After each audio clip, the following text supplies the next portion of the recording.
దేశ రాజధాని ఢిల్లీలో బాణుడు ఉగ్రరూపాన్ని చూపిస్తున్నాడు. బాణుడి భగభగలకు జనం పిట్టల్లా రాలుతున్నారు. గడిచిన 24 గంటల్లో వడదెబ్బకు 33 మంది మృతి చెందారు. ఈ సంఖ్య మరింత పెరిగే అవకాశం ఉంది. వడదెబ్బకు బలైన వారిలో అత్యధికులు ఫుట్పాత్లు, నైట్ షెల్టర్లో ఉంటున్నవారేనని పోలీసులు తెలిపారు. మరోవైపు ఢిల్లీలోని పలు ఆసుపత్రులకు ప్రతిరోజు 100కు పైగా బాధితులు వాంతులు, తల తిరగడం లాంటి సమస్యలతో వస్తున్నట్లు అధికారులు తెలిపారు.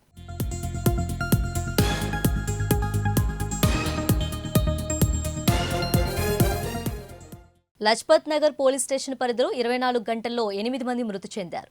అలాగే నెహ్రూ నగర్ ఫ్లైఓవర్ కింద 2 మృతదేహాలు, మూల్చంద్ ఆసుపత్రి ముందు ఫుట్పాత్పై ఒకరు, మూల్చంద్ మెట్రో స్టేషన్ సమీపంలో మరొకరి మృతదేహం లభ్యమైంది.